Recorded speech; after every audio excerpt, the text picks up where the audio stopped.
where the mind is without fear and the head is held high, where knowledge is free.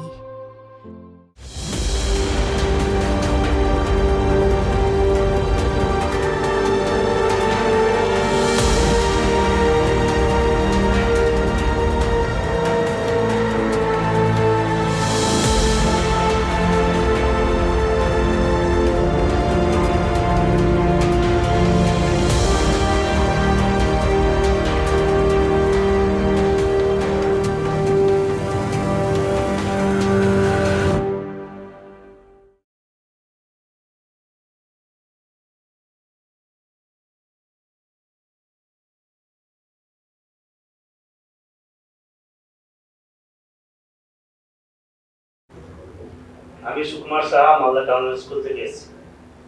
আজকে ভৌতিকালে তোমাদের আমি পরিমাপ চ্যাপ্টারটি পড়াবো। আমি শুরু করছি তাহলে। এটা হয়তো তোমাদের ফার্স্ট ইউনিট টেস্টে অনেকেরই হয়ে গেছে, কিন্তু হয়ে গেল এই চ্যাপ্টারটি কিন্তু খুব গুরুত্বপূর্ণ চ্যাপ্টার। প্রত্যেককেই এই চ্যাপ্টার উপর গুরুত্ব দিতে হবে, কারণ আমাদের পরবর্তী যে চ্যাপ্টারগুলো আছে সেটা কিন্তু এই চ্যাপ্টারের উপর দাঁড়িয়ে আছে। এই চ্যাপ্টার যদি আমরা সঠিকভাবে অনুধাবন না করতে পারি, তাহলে কিন্তু পরবর্তী চ্যাপ্টারে গিয়ে আমরা একক সম্বন্ধে কোনো আমাদের ধারণাই তৈরি হবে না। সেই জন্য প্রত্যেকেই হয়ে থাকলো এই চ্যাপ্টারটি খুব মন দিয়ে শোনার চেষ্টা করবে, বোঝার চেষ্টা করবে, এবং তোমাদের একটা রিভিশন হবে ভাববে। আমি তাহলে শুরু করছি পরিমাপ ও একক পদ্ধতি। শ্রেণী নবম, বিষয় ভৌতবিজ্ঞান।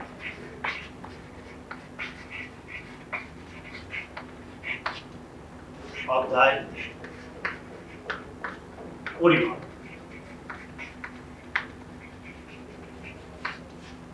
প্রথমে তোমাদের আছে ভৌত রাশি বা প্রাকৃতিক রাশি। কি জিনিস ভৌত রাশি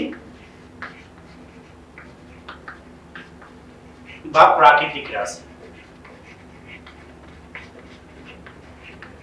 তাহলে শব্দটা শুনে আমরা বুঝতে পারছি প্রাকৃতিক রাশি। শব্দটা শুনে আমরা বুঝতে পারছি প্রাকৃতিক অর্থাৎ প্রকৃতিতে যে সকল রাশি আছে, যে সকল রাশিকে আমরা পরিমাপ করতে পারি সেগুলো হচ্ছে ভৌত রাশি বা প্রাকৃতিক রাশি, যেগুলোকে আমরা পরিমাপ করতে পারি।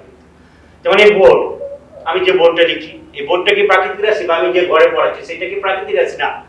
যেগুলোকে আমরা পরিমাপ করতে হয়, যেমন এই বোর্ডটার আমি দৈর্ঘ্যটাকে পরিমাপ করতে পারবো, এই বোর্ডটার আমি প্রস্থটাকে পরিমাপ করতে পারবো। তাই দৈর্ঘ্য গুণিত প্রস্থের ক্ষেত্রফল, তাই এই বোর্ডটার ক্ষেত্রফল আমরা পরিমাপ করতে পারবো। বা আমি যে ঘরে দাঁড়িয়ে পড়াচ্ছি সেই ঘরটার আয়তন কত, সেই আয়তনটাকে আমরা পরিমাপ করতে পারবো। তাহলে দৈর্ঘ্য, প্রস্থ, ভর হোক, আয়তন হোক, এগুলো সবই হচ্ছে ভৌত রাশি, যেগুলোকে আমরা পরিমাপ করতে পারবো। এই প্রাকৃতিক রাশিকে আমরা আবার দুভাগে ভাগ করছি, স্কেলার রাশি এবং ভেক্টর রাশি।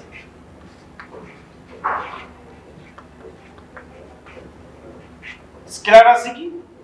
যে রাশির মান আছে কিন্তু কোনো দিক নাই, বা সাধারণ বীজগাণিতিক পদ্ধতির সাহায্যে যে সকল রাশির আমরা যোগ বিয়োগ করতে পারবো সেগুলো হচ্ছে স্কেলার রাশি। যেমন উদাহরণ হিসেবে কি হতে পারে? দৈর্ঘ্য হতে পারে, ভর হতে পারে, ঠিক আছে, আয়তন হতে পারে, ঘনত্ব হতে পারে। এটা সবই হচ্ছে আমাদের দূরত্ব। দৈর্ঘ্য হচ্ছে মিলিয়ে হচ্ছে দূরত্ব। এগুলো হচ্ছে আমাদের স্কেলার রাশি। তাহলে স্কেলার রাশিটা কি বললাম আমি?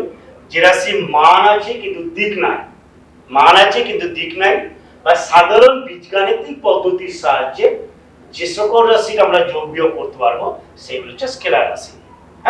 এবার ভেক্টর রাশি তাহলে যাই। ভেক্টর রাশি হচ্ছে যে রাশির মান আছে এবং অভিমুখ আছে, দুটোই আছে, তাকে বলছে আমরা ভেক্টর রাশি। এগুলো কিন্তু এই ভেক্টর রাশি কিন্তু আমরা সাধারণ বীজগাণিতিক উপায়ে ভেক্টর রাশি যোগ বিয়োগ করতে পারবো, যেটা স্কেলার রাশি পাচ্ছিলাম আমরা। এগুলোর জন্য কি আছে? এটা আমাদের ভেক্টরের যে সংযোজন নীতি, সেই ভেক্টরের সংযোজন নীতির সাহায্যে ভেক্টর রাশি আমরা যোগ বিয়োগ করতে পারবো। তাহলে আমরা পেলাম স্কেলার রাশির মান আছে কিন্তু দিক নাই, কিন্তু ভেক্টর রাশির মান এবং দিক দুটোই আছে, মান ও দিক দুটোই আছে, আর এটা শুধুমাত্র মান আছে। উদাহরণ হিসেবে কি হবে? সরণ হবে, বল হবে, বেগ হবে, ত্বরণ হবে, মন্দন হবে। এগুলো হচ্ছে সবই হচ্ছে ভেক্টর রাশি। এবং ভেক্টর রাশির ক্ষেত্রে একটা জিনিস মাথায় রাখবেন, যে ভেক্টর রাশি লিখবার সময় আমাদের মাথায় কিন্তু একটা অ্যারো সাইন দেওয়া উচিত। মনে করেন তোমরা যেমন কার্য হচ্ছে একটা স্কেলার রাশি, কিন্তু যে কার্য হচ্ছে, কার্য এটাকে যদি আমরা ডাবল বলি, বল ও সরণের গুণফল। তাহলে এখানে বল হচ্ছে ভেক্টর রাশি, এফ ডট প্রোডাক্টে থাকে এটা এফ ডট এস, এই যে মাথায় ভেক্টর সাইন দিলাম, ভেক্টর রাশিকে মাথায় ভেক্টর সাইনটা দেবে তোমরা। ঠিক আছে, তাহলে আমরা স্কেলার রাশি বুঝলাম, ভেক্টর রাশি বুঝলাম। যেমন মনে করো আমি আর একটা এমনি জেনারেল উদাহরণের সাথে দূরত্ব এবং সরণ যে ব্যাপারটা, কনসেপ্টটা, মনে করো তুমি এই জায়গা থেকে রওনা দিই, এ হচ্ছে তোমার বাড়ি, বি হচ্ছে তোমার স্কুল। এবার যখন জেনারেলি আমরা যখন বাড়ি থেকে বেরোই, আমাদের তো সোজা পথ থাকে না, আমরা এরকম ভাবে এগিয়ে এগিয়ে যাচ্ছি, মানে এরকম রাস্তা হলো, এখান থেকে আবার টার্ন নিলাম এরকম, এখানে গিয়ে স্কুলে পৌঁছালাম। তাহলে দেখো আমি হয়তো বাড়ি থেকে স্কুলের দূরত্ব আমার 2 কিলোমিটার, আমি এইটা যে গেলাম মনে করি 2 কিলোমিটার পথ গেলাম, ঠিক আছে। তাহলে দেখো মানটা হচ্ছে 2 কিলোমিটার, কিন্তু কোনো দিক নেই, দেখো দিকে বারবার পরিবর্তন, এখানে আসলাম, এখানে এসে দিকের পরিবর্তন হয়ে গেছে, এখানে এসে দিকের পরিবর্তন, এখানে এসে দিকের পরিবর্তন, বারবার দিকের পরিবর্তন, যে মানটা আছে, মানটা হচ্ছে 2 কিলোমিটার। তাহলে এটা স্কেলার রাশি। এবার এই সরণটা কি? সরণ হচ্ছে এ এবং বি কে যদি আমি একটা সরল রেখা দ্বারা যুক্ত করি, প্রথম বিন্দু এবং শেষ বিন্দুর যে দূরত্বটা এবং সরল রেখায় যে দূরত্বটা, সেটাই হচ্ছে আমাদের সরণ। আর মান হচ্ছে, মনে করো এটা মান হচ্ছে 1.5 কিলোমিটার, মনে করো সরণটা, মানটা হচ্ছে 1.5 কিলোমিটার এবং একটা নির্দিষ্ট হৈমুখ থাকছে, সেই জন্য সরণটা হয়ে গেল ভেক্টর রাশি আর দূরত্বটা হয়ে গেল স্কেলার রাশি। ঠিক আছে, এবার চলে আসছি আমরা মেন যে ভাইটাল পার্টটা,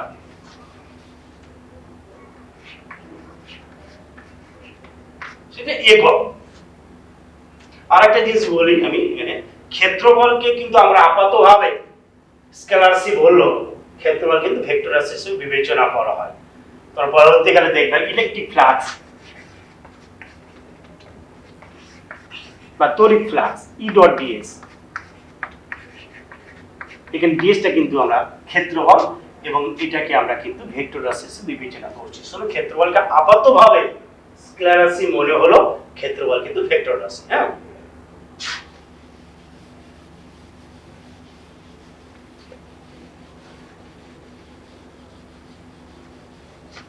তাহলে আমরা বললাম ভৌত রাশি, ভৌত রাশি ক্লাসিফিকেশন, স্কেলার রাশি এবং ভেক্টর রাশি। এবার চলে আসছি আমরা একক। একক, তোমরা জানো যে কোনো ভৌত রাশিকে সঠিকভাবে পরিমাপ করবার জন্য এককের প্রয়োজনীয়তা ও গুরুত্ব অপরিসীম। একক ছাড়া আমরা কোনো ভৌত রাশিকে কখনোই পরিমাপ করতে পারবো না, ভৌত রাশিটা অর্থহীন হয়ে যাবে। ঠিক আছে, তাহলে এককটা তাহলে কাকে বলছি? কোনো ভৌত রাশি, মন দিয়ে শুনবে, কোনো ভৌত রাশি কোনো নির্দিষ্ট ও সুবিধাজনক পরিমাণকে প্রমাণ করে তুলনামূলকভাবে সেই ভৌত রাশিটি পরিমাপ করা হয় এবং সেই নির্দিষ্ট পরিমাণটিকে ওই ভৌত রাশি একক বলে। তাহলে কি বললাম?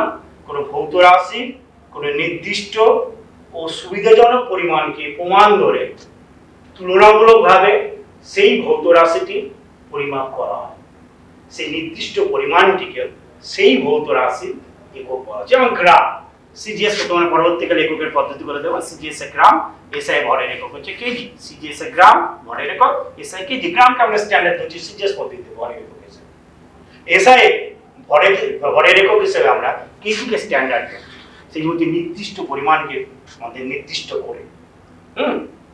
তাহলে এককে যে বৈশিষ্ট্যগতভাবে এককে আমরা দুভাগে ভাগ করছি। তার আগে আমি বলবো এককের প্রয়োজনীয়তা, যেটা আমাদের বলছিলাম।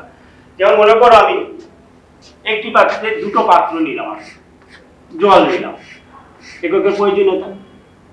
এবার আমি বললাম এখানে 5 জল আছে, এখানে 6 জল আছে, 5 আর 6 দিয়ে কি বুঝতে পারছি না দেখি। তাহলে আমাকে এখানে বলতে হবে কত পরিমাণ জল আছে। এখানে আমি বললাম 5 ঘনসেমি জল আছে, তাহলে বুঝে নিলাম আমি এটা জলের আয়তন বোঝাতে ব্যবহৃত হচ্ছে। এখানে যে জলটা আছে সেই জলটা আমি বললাম 4 আছে হাইটের দিক দিয়ে, তাহলে এখানে 4 কি? 4 হতে পারে, এটা সেন্টিমিটার হতে পারে, মিটার হতে পারে, ফুট হতে পারে। তাহলে একক ছাড়া কোনো ভৌত রাশিকে আমরা কখনো সঠিকভাবে পরিমাপ করতে পারবো না। কেউ বললো আমার বয়স 5, 5 কি? 5 মাস না 5 বছর না কত? তাহলে এই যে মাস বা বছর, এটাই হচ্ছে আমাদের একক। তাহলে কোনো ভৌত রাশিকে যদি আমরা সঠিকভাবে প্রকাশ করতে চাই, তাহলে একক ছাড়া কোনো ভৌত রাশিকে আমরা কখনোই ফোকাস করতে পারবো না।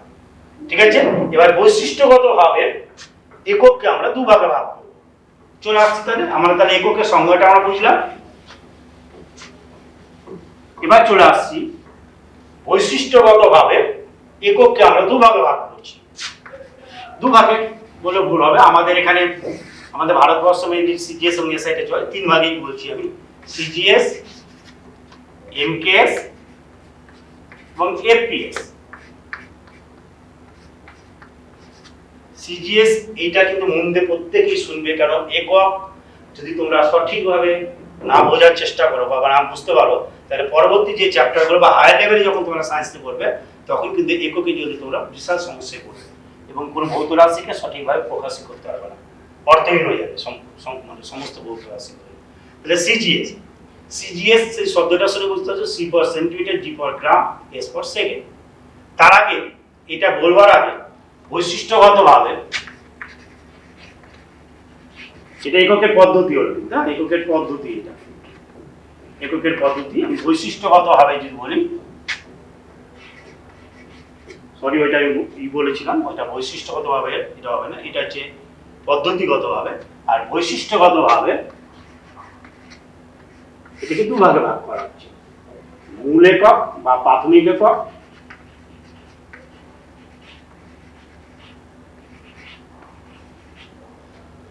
মূল একক বা প্রাথমিক একক, আর একটা হচ্ছে লব্ধ একক।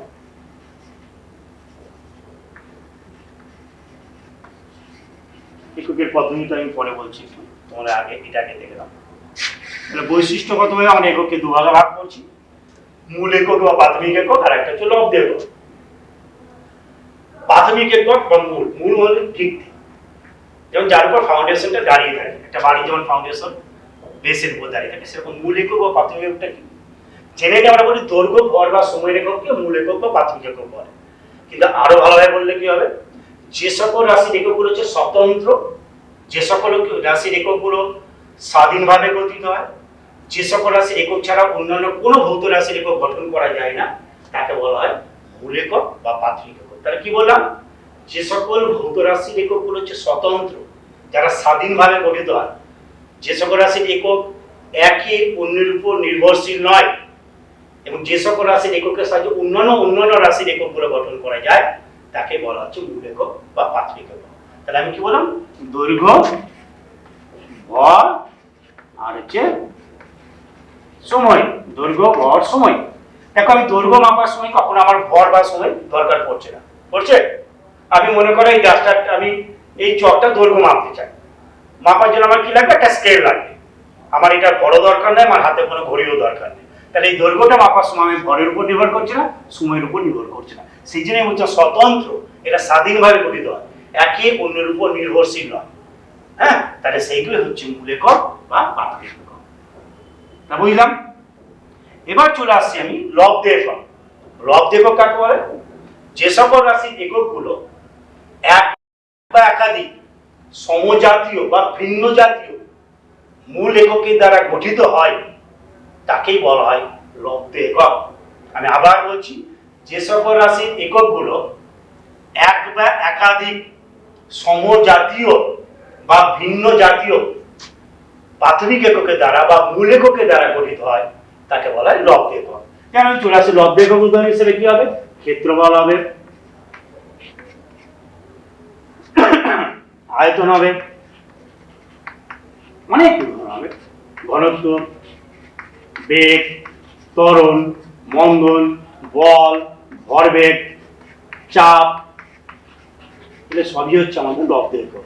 তাহলে লব্ধ একক আমরা উদাহরণ হিসেবে এবার দেখব, যেটা এক বা একাধিক প্রাথমিক এককের সাহায্যে গঠিত হচ্ছে, তাই তো? তাহলে আমি এককের ক্লাসিফিকেশন এটা আমি পরে যাচ্ছি, আগে এটা বলে দিই, না তো বোর্ডটা আমার শর্ট হয়ে যাচ্ছে।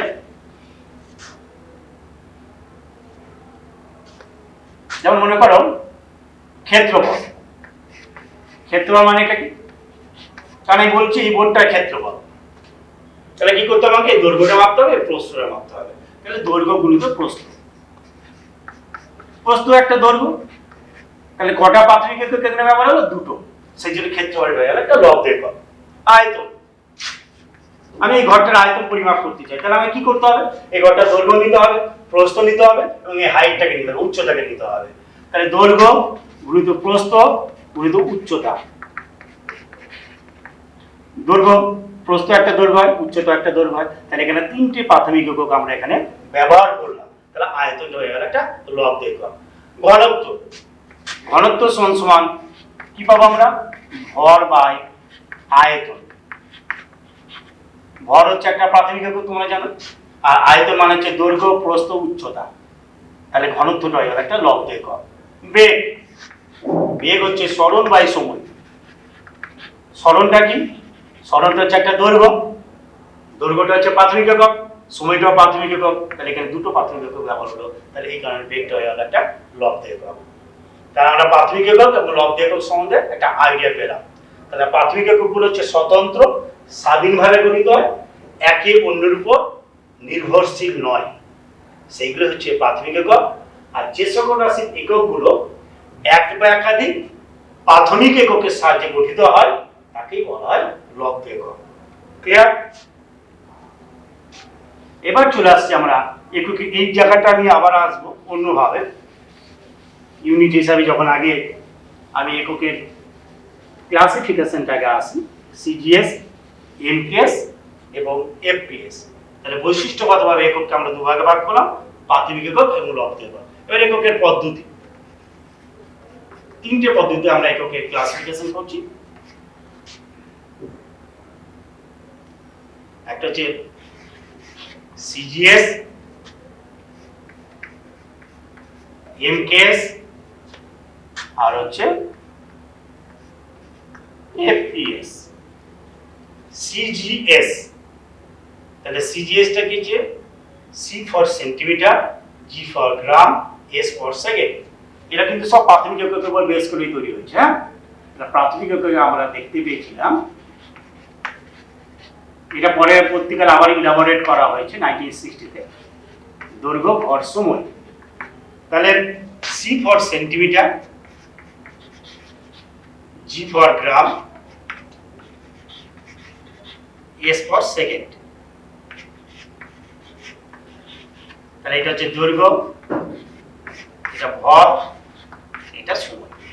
এই তিনটে কিন্তু প্রাথমিক একক। তাহলে সিজিএস এর C for centimetre, G for gram, S for second. একবারে এমকেএস এর যদি চলে আসি, M for metre, K for K G, S for second. তাহলে এটাও দৈর্ঘ্য, ভর, সময়। এমকেএস পদ্ধতিটা আলাদা শুধু হয়ে গেল। এফপিএস এর A for foot, T for pound, S for second. যদিও আমাদের ভারতবর্ষ বা বেশিরভাগ কান্ট্রিতেই অ্যাকচুয়ালি সিজিএস এবং এমকেএস পদ্ধতি কিন্তু বহুল প্রচলিত। এফপিএস পদ্ধতি আমাদের ভারতবর্ষে ব্যবহার খুব কমই হয়, যদিও আমরা ফুট এককটাকে খুব ব্যবহার করি।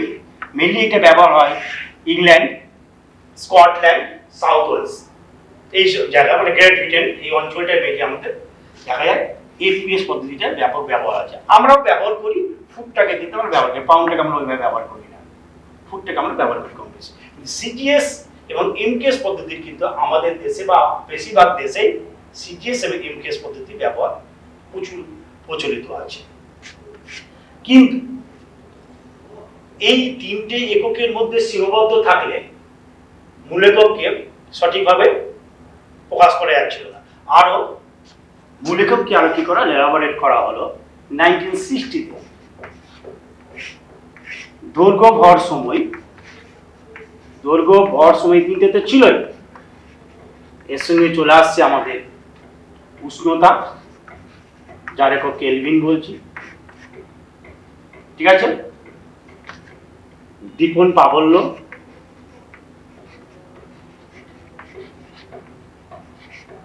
যার একক ক্যান্ডেলা বলছি।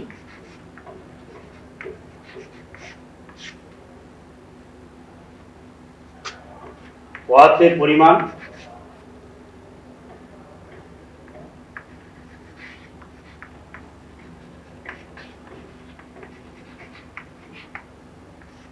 যার একক মোল বলছি।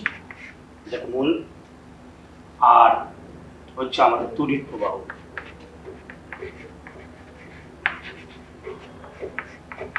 অ্যাম্পিয়ার। তাহলে কটা হলো? আগের তিনটি ছিল 1 2 3 4 5, 1 2 3 4 5 6 7, 7টা 1960-তে কিন্তু এটা স্টেন্ড করা হয়েছিল। ঠিক আছে, তাহলে আমরা দৈর্ঘ্য ভর সময় নয়, এই এমসিএস পদ্ধতিটাকে এখন বর্তমানে বলা হয় এসআই পদ্ধতি, ইন্টারন্যাশনাল সিস্টেম। হ্যাঁ, এসআই পদ্ধতি নামে কিন্তু বলি, আপনার এমকেএস না বলে এসআই বলি আমরা। তাহলে এমকেএসটাকে আমরা এখন এসআই এর মধ্যে ফেলছি। তাহলে এসআই দেখা যাচ্ছে 7টা মূল একক আমরা পেলাম: দৈর্ঘ্য, ভর, সময়, উষ্ণতা, দীপন প্রাবল্য, পদার্থের পরিমাণ আর তড়িৎ প্রবাহ। এই এককগুলো যদি আমরা জানি, তাহলে আমরা যে লব্ধ এককগুলো যেগুলো আছে, যেগুলো আমি বলেছিলাম, সেগুলো আমরা তৈরি করে নিতে পারবো।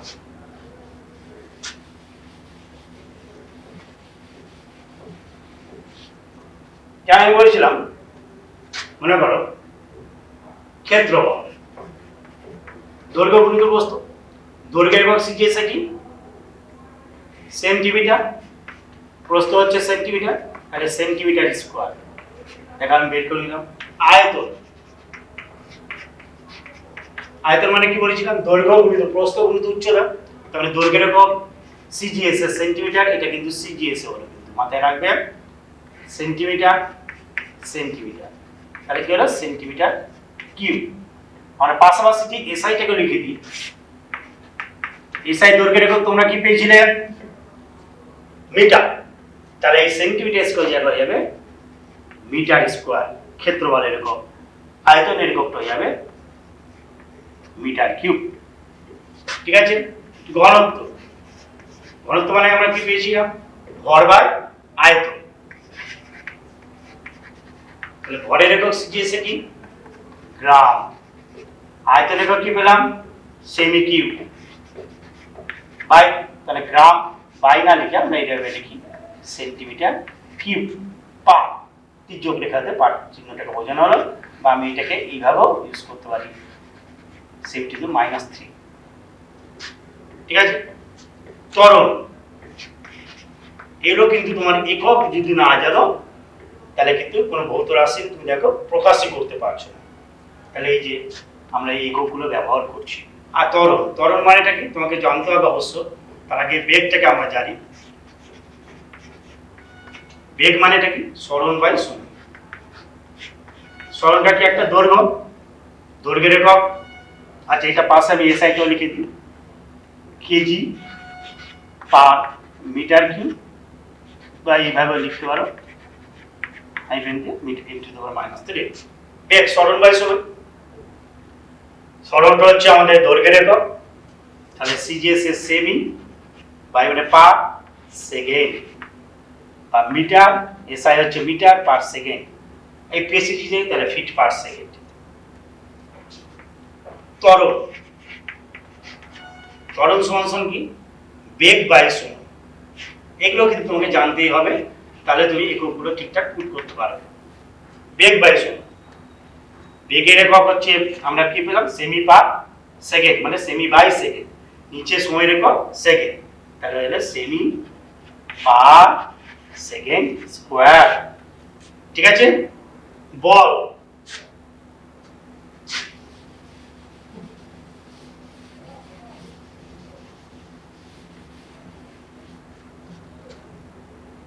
বল সমান সমান, দেখো পার্ট বাই পার্ট প্রত্যেকটা জিনিস তুমি মনে রাখো, তার প্রত্যেকটা একক তৈরি হবে।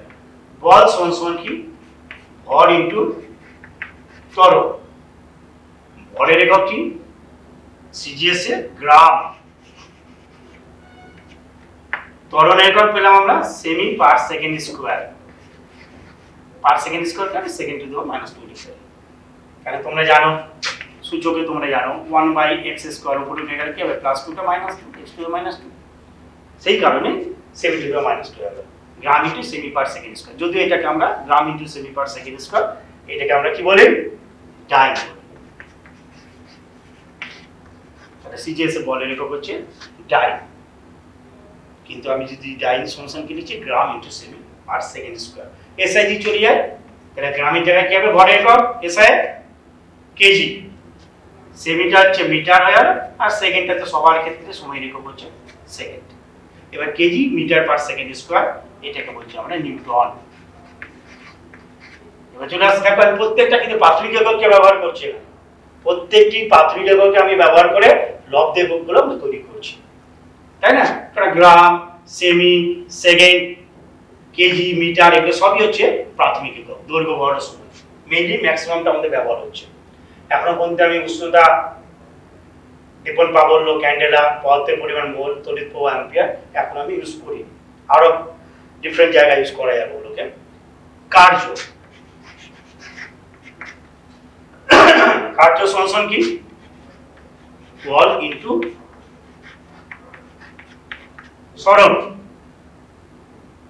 তাহলে বল টোটালটাকে কি বলছি একশো, গ্রাম ইনটু সেমি পার সেকেন্ড কে বলছি আমরা ডাইন। তাহলে ডাইন সেন্টিমিটার ইনটু হাইফেন দিলাম, ডাইন ইনটু সেন্টিমিটার, এটাকে বলছি আমরা আর। আর এসআই কি হয়ে যাবে? এসআই এটা চলে আসবে, ডাইনের জায়গায় কি চলে আসবে? বলের একক আমরা কি পেয়েছিলাম? নিউটন পেয়েছিলাম, কেজি মিটার পার সেকেন্ড স্কয়ারকে নিউটন বলেছিলাম। তাহলে ডাইনের জায়গায় চলে আসছে, খুব ভালো মতো বোঝার চেষ্টা করবে, নিউটন। সেমি জায়গায় কি লিখতে পারবো আমরা? দৈর্ঘ্য একক, সেমি জায়গা হচ্ছে মিটার, তাহলে নিউটন মিটার। এই নিউটন মিটারকে বলা হয় জুল। এই হচ্ছে আমাদের লব্ধ এককগুলো, আমরা বিভিন্ন প্রাথমিক এককের সাহায্যে আমরা কিভাবে লব্ধ এককের এককগুলো তৈরি হয় সেগুলো দেখানো হলো। ঠিক আছে?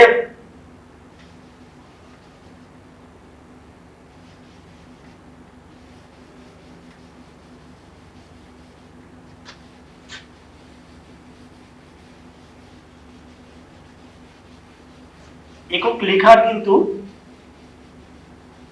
নিয়ম আছে। একক লেখার নিয়মগুলোকে কিন্তু ইচ্ছামতো একক লেখা যাবে না, সেইটা তোমরা মন দিয়ে দেখবে। আন্তর্জাতিকভাবে কিন্তু একক লেখার নিয়ম স্বীকৃতি আছে, পেয়েছে, যেটা কোনো সায়েন্টিস্টের যদি নাম থাকে, বিজ্ঞানিকের নাম, যে অনুসারে যদি কোনো একক তৈরি হয়, যেমন তোমরা জানো এসআই একটু আগে বললাম, আমি বলের একক কি বললাম? নিউটন।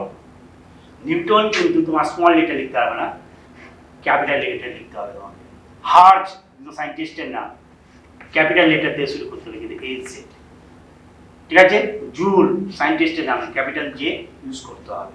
তাহলে এটা জিনিস মাথায় রাখবে, যে যখন কোনো সায়েন্টিস্ট বা বৈজ্ঞানিকের নাম অনুসারে যখন কোনো একক তৈরি হয়েছে, তখন কিন্তু ক্যাপিটাল লেটার দিয়ে শুরু করতে হবে। সংক্ষেপে যদি আমরা লিখি, এটাকে যদি আমি আবার স্মল লেটার লিখতে চাই, তাহলে আমাকে পুরোটা লিখতে হবে, নিউটন, NEWTON, এইভাবে আমরা লিখতে পারি, বা হার্জ, HERTZ লিখতে পারবো। কিন্তু যদি আমরা ক্যাপিটাল লেটার লিখতে চাই, মানে সংক্ষেপে যদি লিখতে চাই, তাহলে ক্যাপিটাল লেটার লিখতে হবে। এবং একটা জিনিস মাথায় রাখবে, যে আমরা অনেক সময় এককের ক্ষেত্রে বহু বছর, মনে করেন বললাম আমি বাজার থেকে 5 কেজি আলুকে নিয়ে আসতাম, অনেকে দেখি আমরা এটা 5 kgs লিখছি, সেটা কিন্তু ভুল, 5 কেজি লিখবো। আর আমাকে যেটা পুরো নাম্বারে করতে হয়, তাহলে কিলোগ্রাম, তাহলে আমাকে বাংলায় থাকলে পুরো লিখবো, মানে পুরো ইংলিশে এরকম ভাবে লিখতে পারি না, কিন্তু দরকার পড়ে না তোমাদের 5 কেজি, 10 কেজি ইত্যাদি। বা অথবা তাপের একক মনে করো, আমরা জানি ক্যালোরি, একটা বস্তুতে কি পরিমাণ তাপ আছে, 40 ক্যালোরি। ঠিক আছে? ক্যালোরি লিখবা, এটা বহু বচন বলে এখানে এস করে দেওয়া বা ইএস যোগ করে দেওয়া, সেটা কিন্তু চলবে না আমাদের। তাহলে সায়েন্টিস্টের নাম দিয়ে যখন কোনো একক তৈরি হয়েছে, তখন সেটা ক্যাপিটাল লেটার দিয়ে শুরু হবে। যদি কোনো এককে আমাদের এই পরিমাণগুলো যদি আমাদের বহু বচন থাকে, 5 কেজি, 10 কেজি, 50 কেজি, যাই হোক, তখন কিন্তু কেজি এস বা ইএস যোগ করা যাবে না। তাপের ক্ষেত্রে সেটা বললাম। আর আরেকটা জিনিস হচ্ছে মিটারের ক্ষেত্রে আমরা অনেকে এমটি করে দিই, মিটার, সেটা কিন্তু করা যাবে না, মিটার এম, সেকেন্ড এস, হ্যাঁ, এগুলো কিন্তু এইভাবে লিখতে হবে, মিটার এম, সেকেন্ড এস। এছাড়া আমাদের যখন পার থাকছে, যেমন আপেক্ষিক তাপ, তোমরা শুনে থাকবে আপেক্ষিক তাপ, একটা নির্দিষ্ট প্রত্যেকটা বস্তুর একটা নির্দিষ্ট আপেক্ষিক তাপ আছে। আপেক্ষিক তাপের সংজ্ঞা হয়তো তোমরা জানো, 7-8 তোমরা পড়েছো যে একক ভরের কোনো বস্তুর উষ্ণতা 1 ডিগ্রি বৃদ্ধি করতে যে তাপ লাগে তাকে বস্তুর আপেক্ষিক তাপ বলে। যাক, আপেক্ষিক তাপের একক হচ্ছে কি আমরা ক্যালোরি পার গ্রাম পার ডিগ্রি সেন্টি। এই পার গ্রাম পার ডিগ্রি সেন্টি দুবার কিন্তু আমরা পার চিহ্ন ইউজ করতে পারবো না, তীর্যক রেখা দুবার আমরা ইউজ করতে পারবো না। পার গ্রাম পার ডিগ্রি সেন্টি আমাকে এইভাবে লিখতে পারি, বা আমি লিখতে পারি এইভাবে, সবচাইতে ভালো হবে ক্যালোরি পার গ্রাম মানে গ্রাম ইনভার্স, পার ডিগ্রি সেন্টি মানে সেন্টিগ্রেড ইনভার্স। ক্লিয়ার? তাহলে দুবার কিন্তু আমি পার চিহ্ন বা তার তীর্যক রেখাটা ইউজ করতে পারবো না। এবং আরেকটা জিনিস হচ্ছে আমরা অনেক সময় দেখি, খাতা দেখতে গিয়ে আমরা দেখেছি যে সেন্টিমিটার লিখতে গিয়ে মাঝখানে এরকম ডট চিহ্ন দিয়ে দিচ্ছি, মাঝখানে কিন্তু ডট চিহ্নটা দেওয়া যাবে না। এটা এককের আন্তর্জাতিকভাবে কিন্তু নিয়ম আছে, তুমি সেমি সিএম লিখবে, দ্যাটস না, ঠিক আছে? মিটারের ক্ষেত্রে এমটি লিখবে, মিটারের ক্ষেত্রে এম লিখবে। এই জিনিসগুলোকে মেনটেন করবে এবং পার চিহ্ন দুবার অর্থাৎ তীর্যক রেখা দুবার ইউজ করবে না। সেই ক্ষেত্রে যখন দুবার পার থাকছে তখন আমরা ইনভার্স এইভাবে লিখবো। এই হচ্ছে একক লেখার নিয়মগুলো।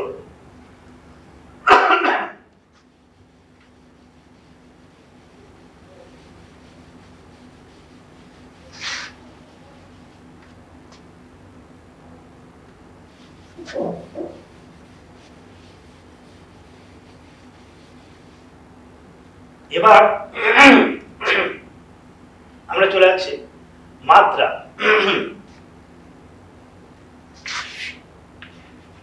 মাত্রা কাকে বলছে? ডাইমেনশন ইংলিশে বলছি এটাকে। কোন ভৌত রাশির মূল এককগুলি যে ঘাতে উন্নীত হয় তাকে ভৌত রাশির মাত্রা বলছি। মাত্রা বলতে দৈর্ঘ্যের মাত্রা হচ্ছে আমরা ক্যাপিটাল এম, ভরের মাত্রা ক্যাপিটাল এম, সময় হচ্ছে ক্যাপিটাল এম। আমি কি বললাম? কোনো ভৌত রাশি মূল এককগুলি যে ঘাতে উন্নীত হয় তাকে সেই ভৌত রাশির মাত্রা বলে। কিরকম? ক্ষেত্রফল, এটা মাথায় রাখবো। আচ্ছা, দৈর্ঘ্য ভর সময় বললাম। এছাড়া আমাদের তড়িৎ প্রবাহ আছে। তড়িৎ প্রবাহের ক্ষেত্রে এই হচ্ছে মিনিট এমকেএস এ 3টে ছিল, কিন্তু আমাদের এসআই তো এলাবোরেট করে 7টা হয়েছে। তড়িৎ প্রবাহ এখানে অ্যাম্পিয়ার যেহেতু এ, কিন্তু কোনো কোনো বইয়ে আয়ও থাকতে পারে, ঘাবড়ানোর কিছু নেই। এ বা আই আমরা ইউজ করি ডাইমেনশন হিসেবে, কিন্তু ঠিক আছে। উষ্ণতাকে আমরা কে দিয়ে জেনারেল ইউজ করি, কোনো কোনো বইয়ে থিটাও থাকতে পারে, ঘাবড়াবে না। আমরা ডাইমেনশন হিসেবে উষ্ণতার কেও ইউজ করি, যেহেতু কেলভিন এখন যে name of the scientist Kelvin, অথবা আমরা থিটা ইউজ করি। আর কি আছে? দীপন প্রাবল্য। এক একটা বই এক এক রকম এটা ইউজ করতে পারে, তার জন্য কোনো সমস্যা নেই। এটাকে আমরা জে বা ডাব্লিউ ইউজ করতে পারি, বা সিডিও ইউজ করতে পারি ক্যান্ডেলা যেহেতু। আর আছে আমাদের পদার্থের পরিমাণ মোল।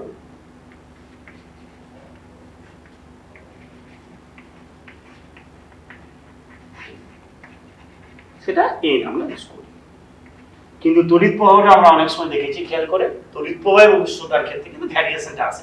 দৈর্ঘ্য এল, ভর এম, সময়টি, এটা নিয়ে কোনো ডিফারেন্স করা হয় না। সব জায়গাতেই সব বই একই রকম করা আছে। কিন্তু তড়িৎ প্রবাহের ক্ষেত্রে দেখেছি যে কখনো কখনো এ কোনো জায়গায় ইউজ করা আছে, কোথাও আই ইউজ করা আছে, ক্যাপিটাল আই।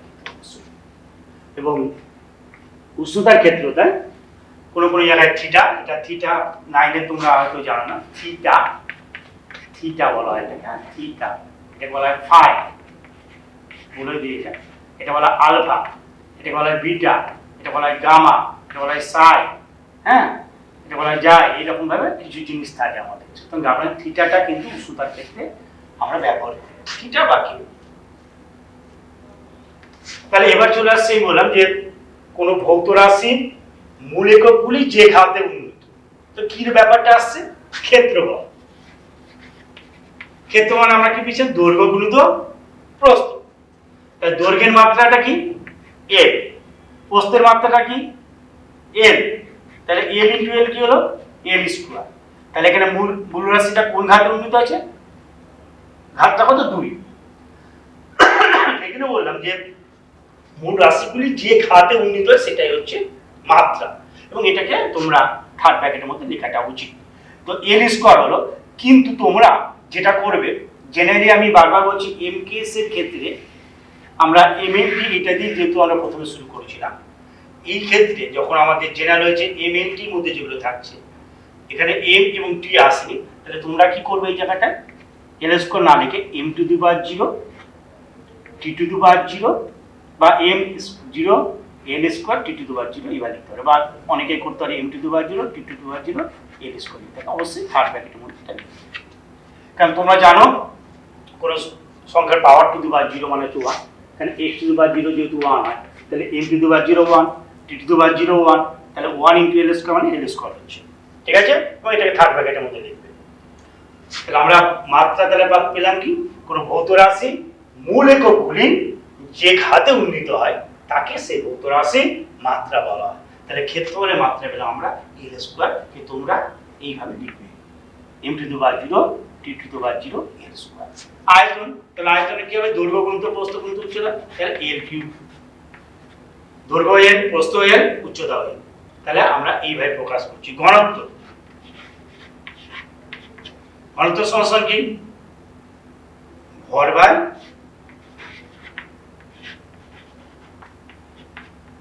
আয়তন।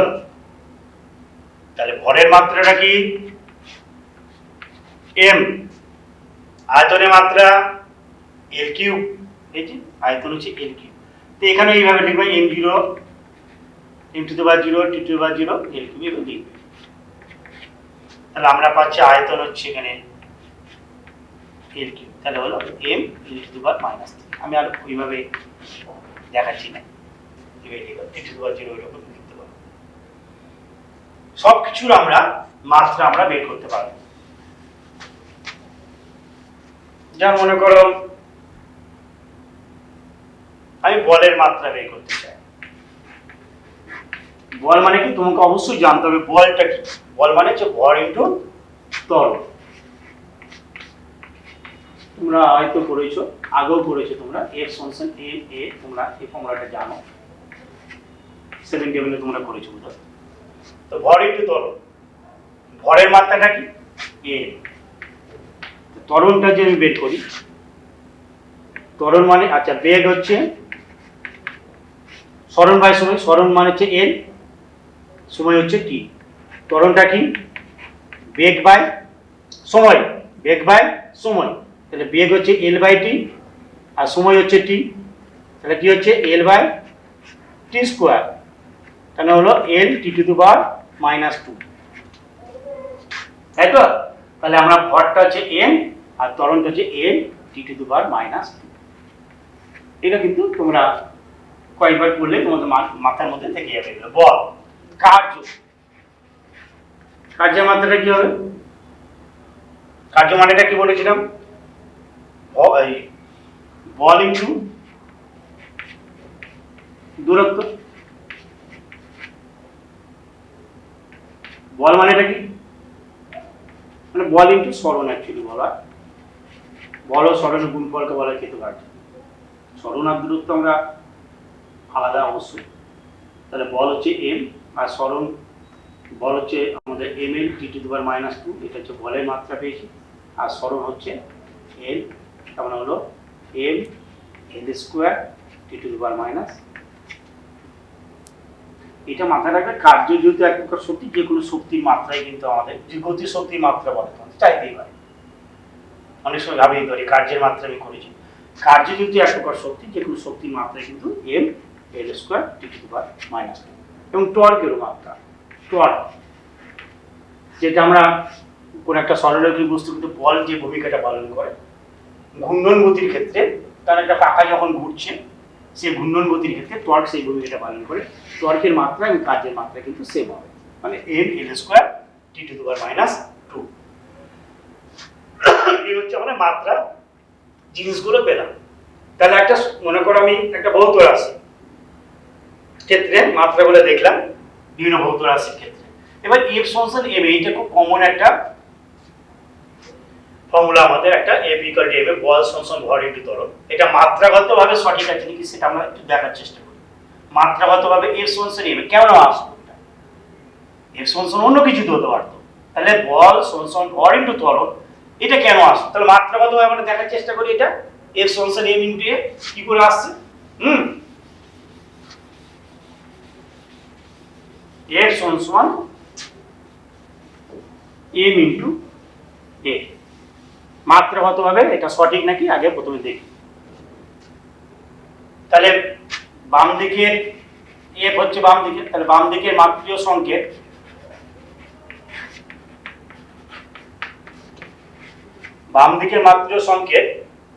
সমান কি হচ্ছে বলের মাত্রিয় সংকেত।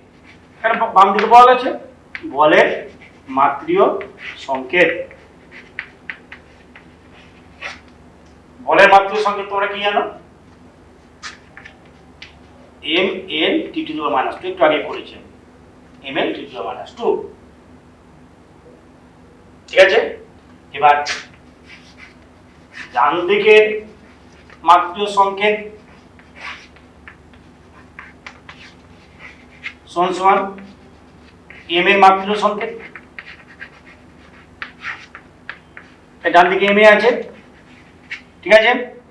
এবার এম মানেটা কি? এম এর মাত্রা, ভরের মাত্রা হচ্ছে ক্যাপিটাল এম, আর ত্বরণ তোমরা দেখছো L T to the power minus two. তাহলে বাম দিকের মাত্রিয় সংকেত এবং ডান দিকের মাত্রিয় সংকেত দুটো হচ্ছে সমান, তাহলে সমীকরণটা অবশ্যই যথার্থ এফ সমান এম। ঠিক আছে, এইভাবে আমরা যে কোনো সমীকরণে T equal to 2 by root over L by G, হ্যাঁ, আমরা যে কোনো সমীকরণের ক্ষেত্রে এটা মাত্রাগতভাবে সঠিক আছে নাকি আমরা বিচার করতে পারবো। কিন্তু এটা কিন্তু একটা অসম্পূর্ণতা আছে। অসম্পূর্ণতাটা কি? তাহলে মাত্রাগতভাবে একটা সমীকরণ সঠিক কিনা আমরা দেখলাম, কিন্তু এর একটা অসম্পূর্ণতা আছে। মাত্রার একটা অসম্পূর্ণতা কি, ডিফেক্ট কি? যে কোনো ভৌত রাশি যখন আমরা পরিমাপ করছি, যে সমীকরণটি যখন আমি গঠন করলাম, এই 2 পাই বলে যে রাশিটা সেটা কি ধ্রুবক রাশি। কারণ টি হচ্ছে তোমার পথ, যেমন দোলনের ক্ষেত্রে আমরা এটা জানি, একটা পেন্ডুলাম যখন দুলছে একবার এদিক একবার ওদিক, টিটা হচ্ছে পর্যায়কাল, এটা হচ্ছে তার কার্যকর দৈর্ঘ্য, আর জিটা হচ্ছে অভিকর্ষ দৈর্ঘ্য।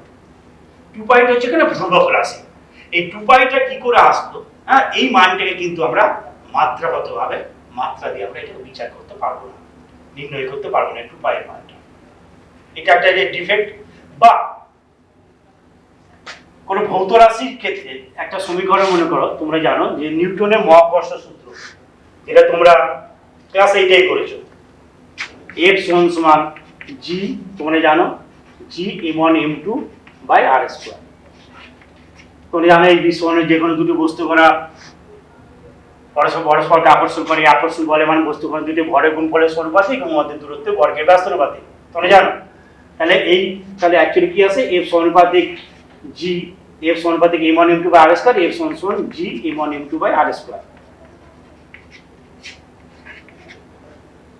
তাহলে কোন সমীকরণে যে ধ্রুবকটি আসছে, সেই ধ্রুবকের যদি মাত্রা থাকে, যেমন এখানে g এর মাত্রা আছে, তাহলে কিন্তু এখানে f m1 m2 আর এই জিনিসগুলো আমরা মাত্রা দিয়ে নির্ণয় করতে পারবো না। তাহলে কোন সমীকরণের ক্ষেত্রে দেখা যাচ্ছে যদি যে ধ্রুবক রাশিটা থাকছে তার যদি মাত্রা থাকে, যেমন এখানে 2 পাই মাত্রা নেই, কিন্তু g এর মাত্রাটা আছে, যদি তার মাত্রা থাকে তাহলে কিন্তু আমরা মাত্রা দিয়ে এই সমীকরণটাকে বিচার বিশ্লেষণ করতে পারবো না। f m1 m2 বা r এর মধ্যে যে সম্পর্কটা, সেই সম্পর্কটা আমরা বিচার করতে পারবো না। ক্লিয়ার? তাহলে এইটা হচ্ছে আমাদের একটা অসম্পূর্ণতা, দুটো অসম্পূর্ণতা আমরা দেখা।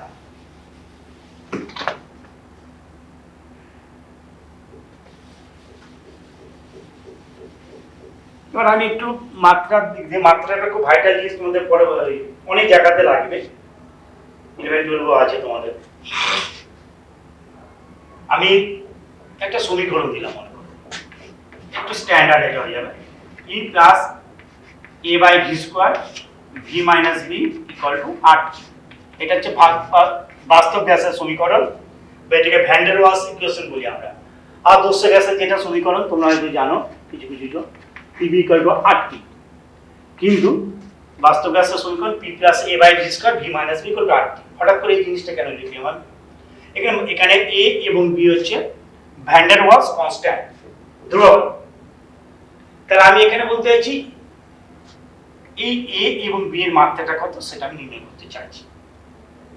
আমাকে দিল একটা সমীকরণ যেখানে বি হচ্ছে চাপ, ভি হচ্ছে আয়তন, আর হচ্ছে সার্বজনীন গ্যাস দেবো, আর টিটা হচ্ছে উষ্ণতা। হ্যাঁ, যেমন বাস্তব গ্যাসের সমীকরণ বললাম PV equal to R T থাকে, এটাকে তার সঙ্গে plus a by V square হয়েছে, আর ভি জায়গা ভি মাইনাস ভি হয়েছে। এটা ভ্যান ডার ওয়ালস ইকুয়েশন, বাস্তব গ্যাসের সমীকরণ বলছে। তাহলে এই যে সমীকরণটা যে লিখলাম, মাত্রা এর মাত্রাটা কি হবে আর বি এর মাত্রাটা কি হবে আমি জানতে চাইছি। এখানে কি বলবো, বিটা হচ্ছে চাপ, ভিটা হচ্ছে আয়তন, আরটা হচ্ছে সার্বজনীন গ্যাস দেবো, আর টিটা হচ্ছে উষ্ণতা। তাহলে আমরা চাপের সঙ্গে কি যোগ করতে পারবো? চাপের সঙ্গে চাপ যোগ করতে পারবো। আয়তনের সঙ্গে কি যোগ বিয়োগ করতে পারবো? আয়তন। চাপের সঙ্গে চাপ যোগ বিয়োগ করতে পারবো, আয়তনের সঙ্গে আয়তন যোগ বিয়োগ করতে পারবো। তাহলে নো ডাউট এখানে যে এ বাই ভি স্কয়ার যে রাশিটা, সেই রাশিটা কার মাত্রা হওয়া উচিত? চাপের মাত্রা হওয়া উচিত টোটালটা। এবার চাপ, চাপ মানে তোমরা কি জানো? বল বাই ক্ষেত্রফল, তাই তো? বলের মাত্রা আমরা কি পেয়েছিলাম? M L T to the power -2, এটা হচ্ছে বলের মাত্রা পেয়েছিলাম। আর ক্ষেত্রফলের মাত্রা কি পেয়েছিলাম? এল স্কয়ার। চার সমান বল বাই ক্ষেত্রফল। তাহলে একটা কি হলো, একটা এল কেটে গিয়ে এখানে এল থাকছে। তাহলে কি হচ্ছে, M L inverse T to the power -2। ঠিক আছে? তাহলে এটা হলো আমরা চাপের মাত্রা পেলাম। তাহলে বি, তাহলে এ বাই ভি স্কয়ার, এটা হচ্ছে চাপের মাত্রা হবে। তাহলে M L inverse T to the power -2, standard কিন্তু এটা। এবার ভি, ভি হচ্ছে আয়তন। তাহলে আয়তনের মাত্রা কি পেয়েছিলাম আমরা? কি পেয়েছিলাম? এল কিউব। তাহলে এল কিউব স্কয়ার কত হবে? এল টু দি পাওয়ার 6 সমান সমান M L inverse T to the power -2। তাহলে কি হচ্ছে এটা? গুণ হয়ে যাবে M L inverse T to the power -2 L to the power 6। তাহলে কি দাঁড়াচ্ছে? সূচক তোমরা জানো, এম এল এর ক্ষেত্রে 6 - 1 কি হবে? L to the power 5 T to the power -2। M L to the power 5 T to the power -2। এটা এ এর মাত্রা পেলাম। বি এর মাত্রাটা কি পাবো? তাহলে বিটা কি? বি এর মাত্রা খুব সহজ।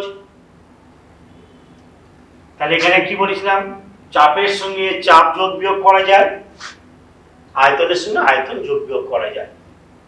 তাহলে বিটা হবে আয়তনের মাত্রা। তাহলে বি এর মাত্রা হবে এল কিউব। এখানে আয়তনের মাত্রা হচ্ছে এল কিউব। ক্লিয়ার? তাহলে তাহলে আমরা এখানে এ বাই ভি স্কয়ার চাপের মাত্রা, এটা একটা জিনিস থাকতে পারে তোমাদের, আমি আরেকটা জিনিস দিচ্ছি এরকম। তাহলে এটা হলো চাপের মাত্রা, ভি এর মাত্রা বসালাম, তাহলে এর মাত্রা কত আমাদের বেরিয়ে গেল। তোকে একটা সমীকরণ দেওয়া হলো, x equal to at plus bt square plus ct cube, এই দেওয়া আছে। আমি এখানে x হচ্ছে সেন্টিমিটার এককে বা মিটার স্কয়ারে, আর টিটা হচ্ছে মিটার স্কয়ারে ধরলাম আমি, আর টিটা হচ্ছে সময় মানে সেকেন্ড। তাহলে এখানে এ বি সি এর একক কি হবে, মাত্রা কি হবে জানতে চাইছি। তাহলে কি হবে, এটি হচ্ছে এখানে বাম পাশে কি আছে দৈর্ঘ্য, তাহলে এটাও দৈর্ঘ্য, এটাও দৈর্ঘ্য, এটাও দৈর্ঘ্য হওয়া উচিত, তাই না? বাম পাশে যদি দৈর্ঘ্য থাকে তার ডান পাশে দৈর্ঘ্য, দৈর্ঘ্য প্লাস দৈর্ঘ্যই হবে। আপনার তো বাম পাশে মাত্রার সঙ্গে ডান পাশে মাত্রার সঙ্গে একই হতে হবে। তাহলে আমরা যদি এটা মিটারে দেখি, তাহলে এটি হচ্ছে মিটার, তাহলে এ কি হবে, টি হচ্ছে সময় সেকেন্ড, তাহলে মিটার বাই সেকেন্ড, তাহলে মিটার পার সেকেন্ড হয়ে যাবে, metre by second, M by T হয়ে যাচ্ছে, তাহলে মিটার পার সেকেন্ড। তাহলে আমাদের এর একক হয়ে গেল মিটার পার সেকেন্ড। একবারে বিটা কি হবে, তাহলে বিটি স্কোয়ার মানেও তো তাই, বিটি স্কোয়ার মানেও মিটার, টি স্কোয়ার মানে সেকেন্ড স্কোয়ার, তাই তো? তাহলে আমাদের বি এর মাত্রা হয়ে গেল মিটার পার সেকেন্ড স্কোয়ার। ঠিক আছে, একইভাবে সিটি কিউব মিটার, তাহলে সি এর মাত্রা কি হবে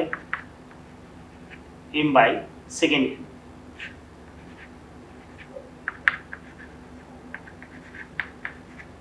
এ লিখতে পারি আমরা, মাত্র তোমরা এবার পারবে বের করতে এটা এখান থেকে, L T to the power minus one, এর কি হবে L T to the power minus two, এটা হবে L T to the power minus three. এইভাবে তোমাদের মাত্রা কিন্তু সব টোটাল জিনিসটাকেই বলে দেবে।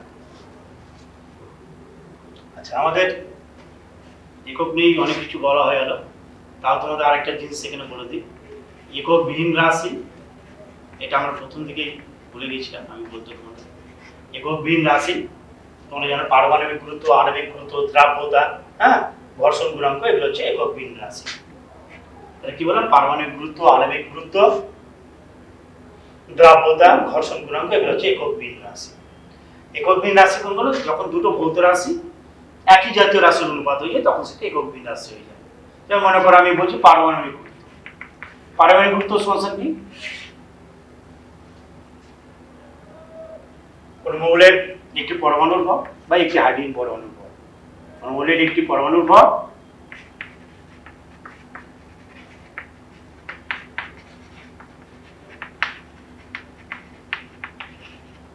বা একটি হাইড্রোজেন পরমাণুর ভর, তাহলে একই জাতীয় রাশির অনুপাত, তাই এটা হচ্ছে পারমাণবিক গুরুত্ব হচ্ছে আমাদের একক বিহীন রাশি। কিন্তু একক আছে মাত্রা নেই, একক আছে মাত্রা নেই। জেনারেলি যাদের একক থাকে না তার মাত্রা থাকে না, কিন্তু ব্যতিক্রম তো সব জায়গাতেই থাকে। দেখা যাচ্ছে যে কোণ,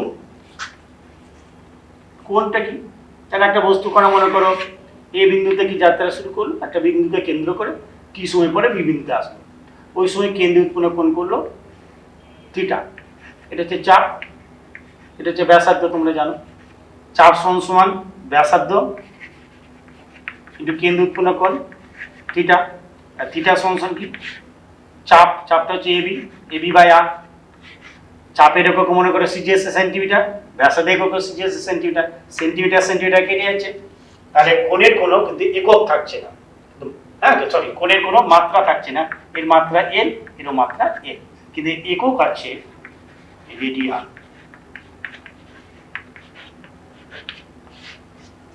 তাহলে আমরা দেখলাম একক আছে কিন্তু মাত্রা নেই এমন একটি ভৌত রাশি হলো কোণ পরিমাপের একক হচ্ছে রেডিয়ান, আর একটা হচ্ছে আমাদের ঘনকোণের একক হচ্ছে স্টেরিডিয়ান, স্টেরিডিয়ান, ঘনকোণের একক হচ্ছে স্টেরিডিয়ান। এরপরে চলে আসছি আমরা, একক নিয়ে অনেক কিছু বলা হলো তোমাদের, এরপরে চলে আসছি আমাদের দৈর্ঘ্য পরিমাপের ক্ষেত্রে সাধারণ স্কেল। দৈর্ঘ্য পরিমাপের ক্ষেত্রে আমরা সাধারণ স্কেল ব্যবহার করি, যেটা সেন্টিমিটারে দাগ কাটা থাকে, মিলিমিটারে দাগ কাটা থাকে, মিটার স্কেলে বলি ওটাকে আমরা 0, 1, 2 এরকম আছে, এখানে মাঝখানে 10টা সমান ভাগে ভাগ করা আছে, সেগুলো হচ্ছে মিলিমিটার। তাহলে আমরা সাধারণ স্কেলের সাহায্যে, আমাদের সেটা সাধারণ স্কেল আছে, সাধারণ স্কেলের সাহায্যে আমরা সবচেয়ে কতটা কম ঘর পরিমাপ করতে পারি, সেটা হচ্ছে 1 মিলিমিটার। 1 মিলিমিটার, এর চেয়ে কম ঘর আমরা পরিমাপ করতে পারি না, ঠিক আছে? তাহলে এখানে লঘিষ্ঠ ধ্রুবক বলে একটা শব্দ তোমরা, লঘিষ্ঠ ধ্রুবক, যে যন্ত্রের সাহায্যে, যখন কোনো যন্ত্রের সাহায্যে সবচেয়ে যতটা কম আমরা পরিমাপ করতে পারবো সেটা হলো সেই যন্ত্রের লঘিষ্ঠ ধ্রুবক। যেমন সাধারণ স্কেলের ক্ষেত্রে সর্বনিম্ন আমরা যতটা দৈর্ঘ্য পরিমাপ করছি সেটা 1 মিলিমিটার, 1 মিলিমিটারের কম আমরা পরিমাপ করতে পারি না, সেই যে সাধারণ স্কেলের ক্ষেত্রে লঘিষ্ঠ ধ্রুবক হচ্ছে 1 মিলিমিটার। 1 মিলিমিটারের চেয়ে কিন্তু কম আমরা পরিমাপ করতে পারবো না। এখানে আরেকটা জিনিস মনে রাখবা, যখন কোনো বস্তুর আমরা পার্ট নিব, পার্ট নেওয়ার সময় আমরা অনেক সময় কি হচ্ছে, এটা হয়তো আমরা তির্যকভাবে দেখি, তির্যকভাবে না দেখে আমরা লম্বভাবে আমাদের দেখা উচিত। তির্যকভাবে দেখতে গেলে পার্ট নেওয়ার সময় একটা ত্রুটি চলে আসবে, একটা ডিফেক্ট চলে আসবে, এটাকে হচ্ছে লম্বন ভ্রম। হ্যাঁ, লম্বন ভ্রমটা তাহলে কি হচ্ছে, কোনো বস্তুর পার্ট নেওয়ার সময়, রিডিং নেওয়ার সময় লম্বভাবে না দেখে, লম্বভাবে পরিমাপ না করে যদি আমরা তির্যকভাবে পরিমাপ করি, তাহলে যে ত্রুটিটা চলে আসে, যে ডিফেক্টটা চলে আসে, সেটা হচ্ছে লম্বন ভ্রম। লম্বন ভ্রম। তাহলে সাধারণ স্কেলের ক্ষেত্রে লঘিষ্ঠ ধ্রুবক হচ্ছে 1 মিলিমিটার। এবার সাধারণ স্কেলের ক্ষেত্রে কোন একটা বস্তু আমি দৈর্ঘ্য পরিমাপ করলাম, সেটা মনে করো দেখালো 10 সেন্টিমিটার। দৈর্ঘ্য পরিমাপ করলাম কত? 10 সেন্টিমিটার। এটা সঠিক দৈর্ঘ্যটা বলা হচ্ছে, এটা আপাত দৈর্ঘ্য, কিন্তু এটা সঠিক দৈর্ঘ্য নয়। তার কারণ আপনি যখন দৈর্ঘ্য মাপি দেখবা, মনে করো কোন একটা জিরো, এখানে দাগ কাটা আছে সমানভাবে 1 2, এটা মনে করো আমি লিখছি। এবার কোনো একটা বস্তু যখন আমি পার্ট নিচ্ছি, তখন দেখাচ্ছে এটা 1.1, এটা 1.2। এবার এই রকম জায়গায় এটা দাঁড়িয়ে আছে, সেটা 1.1 এর চেয়ে বেশি হতে পারে, 1.1 এর চেয়ে বেশি জায়গাটা যেটা দেখাচ্ছি আমি 1.2 এর চেয়ে কম। কিন্তু আমি তো 1.1 এর চেয়ে বেশি বা 1.2 এর চেয়ে কম পরিমাপ করতে পারছি, কারণ আমি 1 মিলিমিটারের চেয়ে কম পরিমাপ করতে পারবো না। তাহলে সেক্ষেত্রে আমাদের প্রকৃত দৈর্ঘ্যটা লেখার সময় আমাদের কি করা উচিত? 10 প্লাস মাইনাস 0.1 সেন্টিমিটার। তাহলে 1 মিলিমিটার সমান কারণ 0.1 সেন্টিমিটার। ঠিক আছে, বুঝতে পেরেছো তোমরা? তাহলে আমাদের দৈর্ঘ্য যেটা পেলাম সেটা কিন্তু সঠিক দৈর্ঘ্য নয়। প্রকৃত দৈর্ঘ্যটা হচ্ছে 10 প্লাস মাইনাস 1, প্লাস 0.1 হতে পারে, মাইনাস 0.1 হতে পারে। তাহলে আনুপাতিক ত্রুটিটা কত পেলাম?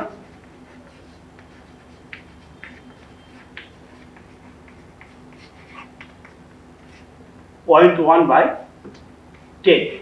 এটা হচ্ছে আনুপাতিক ত্রুটি। শতকরা ত্রুটি কত? তার দৈর্ঘ্য পরিমাপের ক্ষেত্রে আমরা আনুপাতিক যে ত্রুটিটা পেলাম সেটা হচ্ছে 0.1/10। তাহলে শতকরা ত্রুটি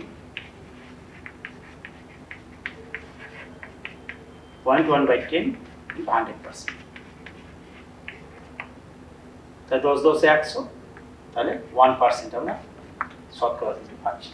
এটা যদি আমরা ভার্নিয়ার স্কেল ব্যবহার করতাম, তাহলে এই ত্রুটির পরিমাণটা অনেক কম হতো। কেন ভার্নিয়ার স্কেল কিন্তু সাধারণ স্কেলের সাহায্যে আমরা 1 মিলিমিটারের কম মাপতে পারছি না, কিন্তু ভার্নিয়ার স্কেলের সাহায্যে আমরা 1/10 মিলিমিটার পর্যন্ত কিন্তু পরিমাপ করতে পারবো। যা আরো সূক্ষ্ম মাপতে চাই তখন আমাকে স্ক্রু গেজে যেতে হবে, স্ক্রু গেজ। হ্যাঁ, স্ক্রু গেজ, সেখানে 1/100 মিলিমিটার বা 1/200 মিলিমিটার পর্যন্ত আমরা পরিমাপ করতে পারছি। বুঝতে পারছো লঘিষ্ঠ ধ্রুবকের মানটা কত কমে যাচ্ছে? লঘিষ্ঠ ধ্রুবকের মান যত কমবে, শতকরা ত্রুটির পরিমাণটা একই পরিমাপের ক্ষেত্রে শতকরা ত্রুটির মানটা ততটাই কমে যাবে। সেই জন্য সূক্ষ্মতার বিচারে আমাদের লঘিষ্ঠ ধ্রুবকের মানকে কম রাখতে হবে। লঘিষ্ঠ ধ্রুবকের মান যত কম হবে, শতকরা ত্রুটির পরিমাণটা তত কম আসবে। স্পিরোমিটার আছে, তাহলে আমরা দৈর্ঘ্য পরিমাপের ক্ষেত্রে বা কোনো কিছু বেদ পরিমাপের ক্ষেত্রে, বেদটা পরিমাপের ক্ষেত্রে আমরা সাধারণ স্কেল ব্যবহার করতে পারছি। আমরা ভার্নিয়ার স্কেল যেটা স্লাইড ক্যালিপার্সে থাকে, স্ক্রু গেজ, স্পিরোমিটার এটা ব্যবহার করতে পারি। তাহলে সাধারণ স্কেলের সাহায্যে আমরা 1 মিলিমিটারের কম পরিমাপ করতে পারছি না, ভার্নিয়ার স্কেলের সাহায্যে আমরা 1/10 মিলিমিটার পর্যন্ত পরিমাপ করতে পারি ক্ষুদ্রতম ঘরটা, স্ক্রু গেজে 1/100 মিলিমিটার বা 1/200 মিলিমিটার পরিমাপ করতে পারি ক্ষুদ্রতম ঘরটা, স্পিরোমিটারের ক্ষেত্রে 1/100 মিলিমিটার পর্যন্ত আমরা পরিমাপ করতে পারছি। তাহলে আমি মনে করো আমাদের বাড়িতে আমরা যে ভৌতের বইটা পড়ছি, সেই ভৌতের বইতে এক একটা পাতার বেগ খুবই কম, 1 মিলিমিটারের কম। তাহলে সেটা কি আমি সাধারণ স্কেলের সাহায্যে পরিমাপ করতে পারবো না? অবশ্যই পারবো, সেটা একটা অ্যাভারেজ মান আমরা পাবো। আমরা পরোক্ষভাবে পরিমাপ করতে পারবো। ভৌতবিজ্ঞান বইয়ে তোমাকে যে ভৌতিক বইটা দেওয়া হলো তার বললাম যে একটা পাতার বেগ তুমি নির্ণয় করো। তাহলে ভৌতবিজ্ঞান বইয়ের আমি একটি পাতার বেগ সাধারণ স্কেলের সাহায্যে পরিমাপ করতে চাইছি, কারণ সাধারণ স্কেলের সাহায্যে আমরা 1 মিলিমিটার কম পরিমাপ করতে পারি না। তাহলে ভৌতবিজ্ঞান বইয়ের কি করলাম আমি? ভৌতবিজ্ঞান বইয়ের একটি পাতার বেগ আমি নির্ণয় করতে চাইছি। তাহলে বইটাকে আমি ভালো মতো চেপে ধরলাম, বিভিন্ন জায়গায় তার পার্টটাকে নিব। তাহলে মনে করো এই জায়গাটা এটা পার্ট নিলাম 5.1, এই জায়গাটা পার্ট নিলাম সেটা পেলাম 5.2 সেন্টিমিটার, এই জায়গাটা পার্ট নিলাম আবার পেলাম 5.1, এই জায়গাটা পার্ট নিলাম 5.4 পেলাম। তাহলে কবার পার্ট নিলাম 1 2 3 4। তাহলে বইটার গড় বেদ আমি প্রথমে বের করব। গড় বেদ কি বার করব? বইটার গড় বেদ কতবার 4 দিয়ে ভাগ করলাম, এই 4 বার নিলাম তাই 4 দিয়ে ভাগ করলাম, এটা সেন্টিমিটার। ঠিক আছে,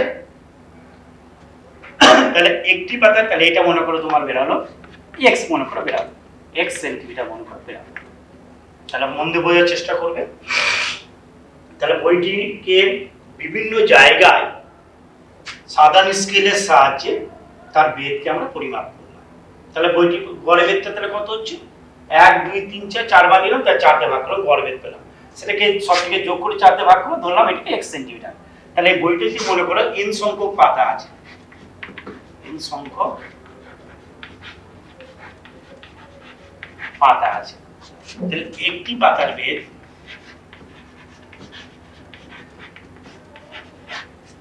x/n সেন্টিমিটার।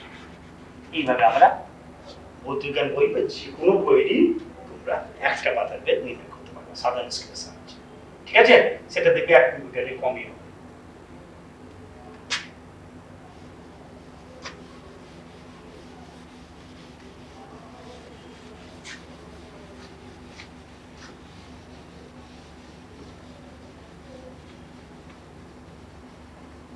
তাহলে আমি যেটা বলছিলাম যে লঘিষ্ঠ ধ্রুবকের মানটা যত কম হবে শতকরা ত্রুটির মানটা তত কম হবে।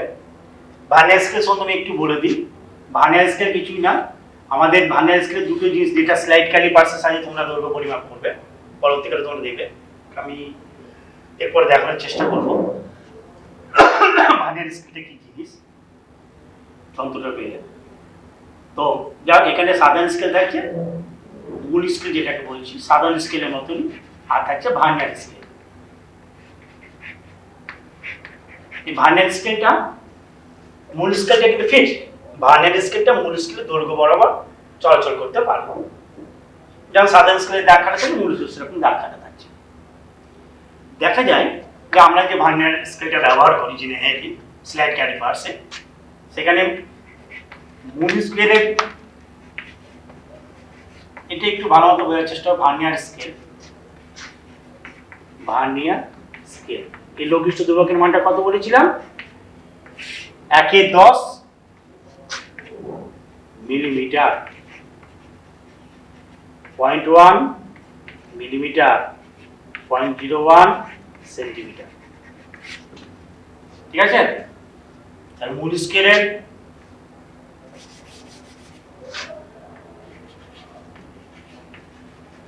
দশ ঘর, ভার্নিয়ার স্কেলে 9 ঘরের সমান। মূল স্কেলে 9 ঘর, সরি ভার্নিয়ার স্কেলে 10 ঘরের সমান। আমাদের এখানে যে দেখুন ভার্নিয়ার স্কেলে 10 ঘর, মূল স্কেলে 9 ঘরের সমান। ভার্নিয়ার কনস্ট্যান্ট বা ভার্নিয়ার ধ্রুবক হবে মূল স্কেলের 1 ঘর মাইনাস ভার্নিয়ারের 1 ঘর। মূল স্কেলে 1 ঘর কত হয়? সাধারণ স্কেলে 1 মিলিমিটার। এবার কি বলেছিলাম? ভার্নিয়ারের 10 ঘর মূল স্কেলে 9 ঘরের সমান। ভার্নিয়ারের 10 ঘর মূল স্কেলের 9 ঘরের সমান। তাহলে ভার্নিয়ারের 1 ঘর মূল স্কেলে 9 10 ঘরের সমান। তাহলে ভার্নিয়ারের 1 ঘরটা হয়ে যাবে মূল স্কেলের ক্ষুদ্রতম পার্ট ইন্টু 9 10 এত মিলিমিটার। তাহলে 1 বিয়োগ 9 10 এত মিলিমিটার, 1 10 মিলিমিটার সমান 0.1 মিলিমিটার, 0.01 সেন্টিমিটার। এটা হচ্ছে ভার্নিয়ার কনস্ট্যান্ট। এটা মনে রাখবে তোমরা, পরবর্তীকালে তোমাদের কাজে লাগবে। তাহলে আমরা দেখতে পাচ্ছি যে স্লাইড ক্যালিপার্সের ক্ষেত্রে যে ভার্নিয়ার স্কেলটা, সেই ভার্নিয়ার কনস্ট্যান্টের মানটা হচ্ছে 0.01 সেন্টিমিটার। আমরা কি করে পরিমাপ করি ভার্নিয়ার স্কেলটা? কিছুই না, এই চকটা মনে করো দৈর্ঘ্যটা পরিমাপ করতে চাই, আমি এখানে খাজের মতো আছে, এখানে আমি বলে দিলাম। এবার দেখতে হবে ভার্নিয়ারের যে জিরো দাগটা মূল স্কেলে কত দাগের সঙ্গে আছে, ভার্নিয়ারের জিরো দাগটা মূল স্কেলে কত দাগের সঙ্গে আছে। মনে করে সেটা আছে মূল স্কেলে এটা হচ্ছে 3.3, এটা হচ্ছে 3.4, 3.3 থেকে 3.4 দাগের মধ্যে আছে ভার্নিয়ারের জিরো দাগটা। ভার্নিয়ারের জিরো দাগটা মূল স্কেলে 3.3 থেকে 3.4 এর মধ্যে আছে। ঠিক আছে, মিটিয়ে দিচ্ছি আমি। তাহলে এই দণ্ডটা দৈর্ঘ্য হবে কি হবে, মূল স্কেলের কোন ঘরের মধ্যে আছে 3.3 থেকে 3.4। আমরা যেটা মূল স্কেলে এতদিন বলতো, মূল স্কেলে যেটা আমাদের যে মিটার স্কেলে ব্যবহার করি সেটা কিন্তু হয় 3.3 বা 3.4 পরিমাপ করতে পারছি না, কিন্তু এখানে আরো সূক্ষ্ম পরিমাপ করতে পারছি ভার্নিয়ার স্কেলের সাহায্যে। তাহলে আমি মূল স্কেলের পার্টটা হচ্ছে 3.3, দণ্ডটা দৈর্ঘ্য বার করতে চাইছি। প্লাস এবার আমাকে দেখতে হবে, আমি কি বলছিলাম ভার্নিয়ারের 10 ঘর মূল স্কেলের 9 ঘরের সঙ্গে মিলে যায়। এবার তোমাকে দেখতে হবে ভার্নিয়ারের কোন নম্বর ঘরটা, ভার্নিয়ারের কত নম্বর ঘরটা মূল স্কেলের কোন একটা দাগের সঙ্গে মিলে আছে। মনে করো ভার্নিয়ারের 5 নম্বর ঘরটা মূল স্কেলের কোন একটা দাগের সঙ্গে সরাসরি মিলে আছে। আপনারা কিন্তু আগে পিছিয়ে থাকে, হ্যাঁ, কিন্তু কোন এক ভার্নিয়ারের কোন একটা ঘর মূল স্কেলের কোন একটা দাগের সঙ্গে সম্পূর্ণভাবে সমাপতিত হবে। ধরলাম 5 নম্বর ঘরটা সমাপতিত হয়েছে, তাহলে 3.3 প্লাস 5 গুণিত ভার্নিয়ার কনস্ট্যান্ট 0.01 এত সেন্টিমিটার। তাহলে 3.3 প্লাস 0.05 এত সেন্টিমিটার, 3.35 সেন্টিমিটার। এইটা হলো দণ্ডটা প্রকৃত দৈর্ঘ্য স্ল্যাব ক্যালিপার্সের সাহায্যে দেওয়া। তাহলে আমরা সাধারণ স্কেল এবং ভার্নিয়ার স্কেল আমরা দেখলাম। সাধারণ স্কেলের সাহায্যে দৈর্ঘ্য পরিমাপ করা হচ্ছে 1 মিলিমিটার, ক্ষুদ্রতম যে ঘরটা, আর ভার্নিয়ার স্কেলের সাহায্যে 1/10 মিলিমিটার পর্যন্ত ক্ষুদ্রতম ঘর পরিমাপ করা হচ্ছে। তাহলে সাধারণ স্কেল লঘিষ্ঠ দৈর্ঘ্য হচ্ছে 1 মিলিমিটার, ভার্নিয়ার স্কেলের লঘিষ্ঠ দৈর্ঘ্য হচ্ছে 0.1 মিলিমিটার। 1 মিলিমিটার মানে হচ্ছে 0.1 সেন্টিমিটার, আর 0.1 মিলিমিটার 0.01 সেন্টিমিটার।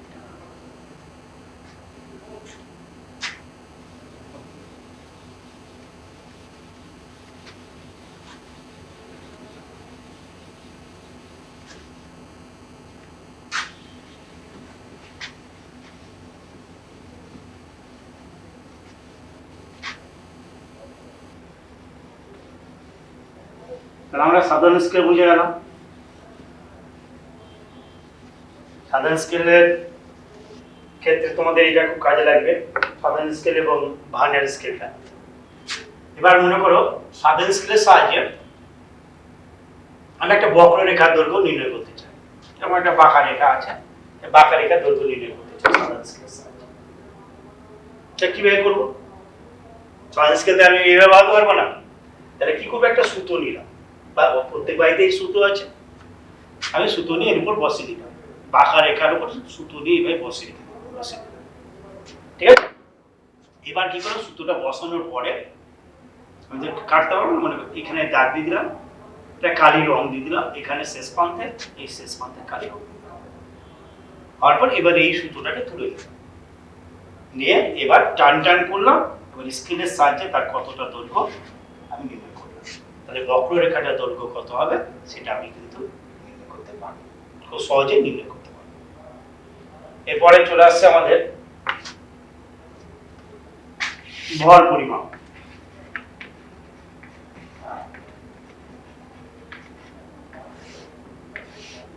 ভর পরিমাপের জন্য আমরা তুলা যন্ত্র ব্যবহার করি, আর ওজন মাপার জন্য আমরা ব্যবহার করি স্প্রিং তুলা যন্ত্র। তুলা যন্ত্র আমরা দৈনন্দিন প্রয়োজনে বিভিন্ন কাজে বাজার করার সময় দেখেছি যে আমরা আলু কিনছি, পটল কিনছি, বেগুন কিনছি, সেগুলো আমরা দাঁড়িপাল্লার সাহায্যে মাপছি।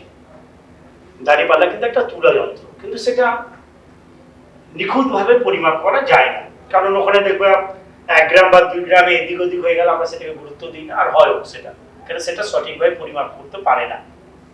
আমরা ফিজিক্স ল্যাব বা কেমিস্ট্রি ল্যাবে সূক্ষ্মভাবে পরিমাপ করবার জন্য যে তুলযন্ত্রটা ব্যবহার করি সেটার নাম হচ্ছে সাধারণ তুলযন্ত্র। এই সাধারণ তুলযন্ত্রের সাহায্যে আমরা ভর পরিমাপ করছি, একটু সূক্ষ্ম হচ্ছে। দাঁড়িপাল্লার সাহায্যে ভর পরিমাপ করা হচ্ছে, কিন্তু সেটা সূক্ষ্ম হচ্ছে, সূক্ষ্মভাবে পরিমাপ করতে পারছি না। তাহলে সাধারণ তুলযন্ত্রের সাহায্যে আমরা সূক্ষ্মভাবে, অনেকটাই সূক্ষ্মভাবে ভরটা পরিমাপ করতে পারি। এটা ফিজিক্স ল্যাব বা কেমিস্ট্রি ল্যাব স্কুলে যেগুলো তোমাদের আছে দেখে নিবে, চলবে, বা দেখানো হয়েছে তোমাদের হয়তো অনেক স্কুলে। হ্যাঁ, সাধারণ তুলযন্ত্র এটা একটা কাচের বাক্সের মধ্যে থাকে, দুটো দণ্ড থাকে এরকম।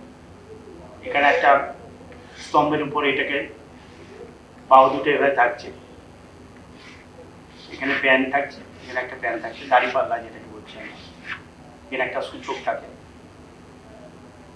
টোটাল যন্ত্রটাকে আমরা একটা কাচের বাক্সের মধ্যে রাখি, টোটাল যন্ত্রটাকে আমরা একটা কাচের বাক্সের মধ্যে রাখি, কারণ যাতে হাওয়াতে, যাতে বায়ু হাওয়া লেগে যাতে আমাদের এটা না দুলতে থাকে,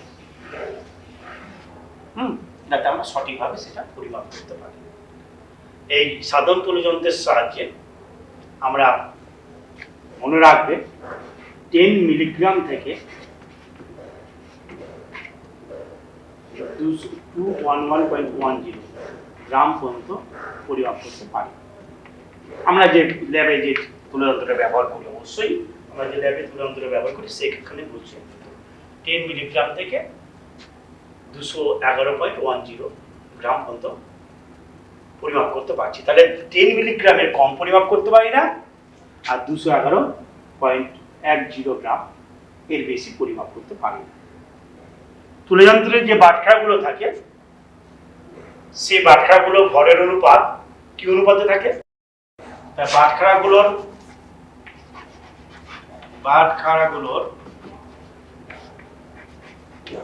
ভরের অনুপাত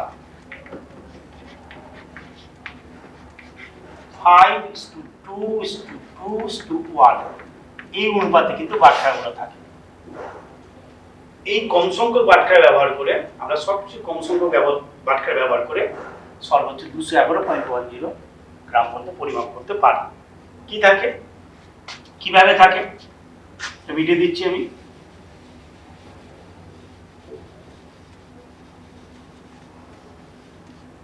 বাটখারাগুলো ভরের অনুপাত কি অনুপাতে নেওয়া হয়? 5:2:2:1। তাহলে এখানে একটা 1 গ্রামের বাটখারা থাকে, দুটো কি গেছে 2 গ্রামের থাকবে, সেটা 5:2:2:1। একটা 5 গ্রামের, ঠিক আছে, 5:2:2:1।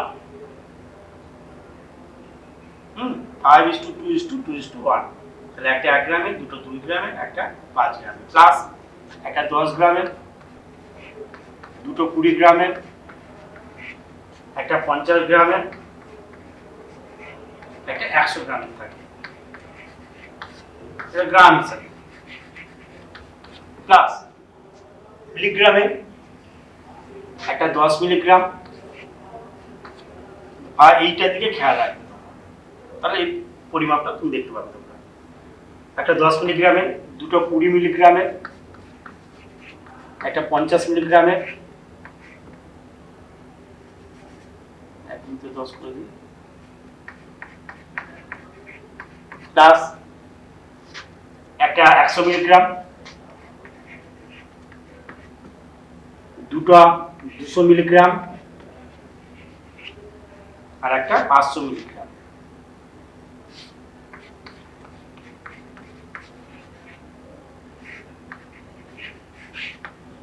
তাহলে এটা দিয়ে আমরা হিসাব করি, তাহলে পাবো 211.10 গ্রাম পাবো। তাহলে কি বললাম আমি? বাটখারাগুলো ভরের অনুপাত 5:2:2:1 নেওয়া হয়, তাহলে সবচেয়ে কম সংখ্যক বাটখারা ব্যবহার করে আমরা যে কোনো ভর পরিমাপ করতে পারি। এই অনুপাতটাকে যদি ঠিক রাখো তাহলে তোমাদের এটা বুঝতে কোনো অসুবিধা হবে না। তাহলে প্রথমে কি নিয়েছি আমি, একটা 1 গ্রামের নিয়েছি, দেখো দুটো 2 গ্রামের নিয়েছি, একটা 5 গ্রামের নিয়েছি। এবার 10-এর অনুপাতের দিকে যাচ্ছি, এটা 1-এর দিকে গেলাম। এবার 10-এর, একটা 10 গ্রামের, দুটো 20 গ্রামের, একটা 50 গ্রাম, আর একটা শুধু 100 গ্রামে থাকে। এগুলো জেনারেলি পিতল দিয়ে তৈরি হয়, আমাদের গ্রামে বাটখাগুলো জেনারেলি পিতল দিয়ে তৈরি হয়। আর মিলিগ্রাম যেহেতু খুবই হালকা, আমাদের এগুলো অ্যালুমিনিয়াম দিয়ে তৈরি হয়। একটা কাঠের বাক্স থাকে আমাদের ছোট, তার মধ্যে খোপ খোপ করা থাকে, তার মধ্যে গ্রামে বাটখাগুলো রাখা থাকে। মিলিগ্রামের ক্ষেত্রে আমরা দেখতে পাচ্ছি একটা 10 মিলিগ্রাম, দুটো 20 মিলিগ্রাম, একটা 50 মিলিগ্রাম, একটা 100 মিলিগ্রাম, দুটো 200, একটা 500। এইভাবে আমাদের বিন্যাসটা থাকে। এইভাবে আমরা কোনো সাধারণ তুল্য যন্ত্রের সাহায্যে এই ভরটাকে আমরা পরিমাপ করতে পারবো। তাহলে মাথায় রাখবে তোমরা যে 10 মিলিগ্রামের কম আমরা কিন্তু পরিমাপ করতে পারি না। আমরা ল্যাবে যে আমাদের যে তুল্য যন্ত্রগুলো আছে, আমরা যে তুল্য যন্ত্র ব্যবহার করি, সেখানে 10 মিলিগ্রামের কম কিন্তু আমরা পরিমাপ করতে পারছি না। এবং সর্বোচ্চ আমরা এই পরিমাপটা করছি 211.10। এবার হচ্ছে স্প্রিং তুলা যন্ত্র। স্প্রিং তুলা যন্ত্র তোমরা দেখেছো, স্প্রিং থাকে আমাদের, আর এখানে একটা হুকের মতো থাকে। স্প্রিং তুলা যন্ত্রের সাহায্যে আমরা কোনো বস্তুর ওজন পরিমাপ করি। স্প্রিং তুলা যন্ত্রের সাহায্যে আমরা কোনো বস্তুর ওজন পরিমাপ করি। কি পরিমাপ করি? ওজন। তাহলে এই আংটা, তুমি যে বস্তুর ওজন পরিমাপ করতে চাও, এটাকে তুমি কোনো একটা জায়গায় ঝুলিয়ে দিলা, নিচে একটা আংটা থাকে, যে জিনিসটা তুমি ওজন করতে পরিমাপ করতে চাও, সেই জিনিসটাকে তুমি এই আংটায় ঝুলিয়ে দিলা।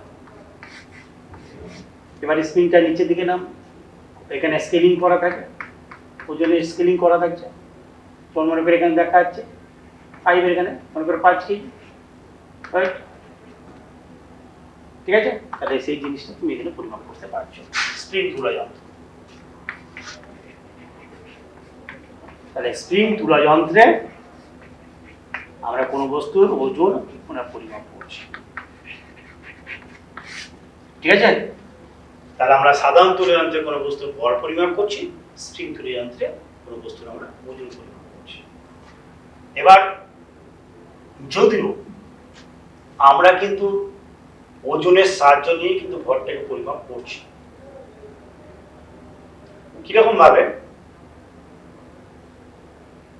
আমরা পরোক্ষভাবে কিন্তু ভরটা পরিমাপ করছি, ডাইরেক্টলি ভর পরিমাপ করছি না। কোনো বস্তুর বাটখারাগুলির ওজনের সঙ্গে, মনে রাখবে এই জিনিসটি, বাটখারাগুলোর ওজনের সঙ্গে বস্তুর ওজনের তুলনা করে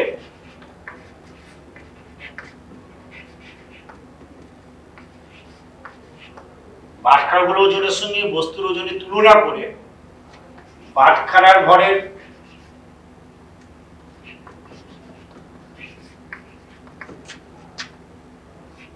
তুল্য বস্তুর ভর আমরা নির্ণয় করি।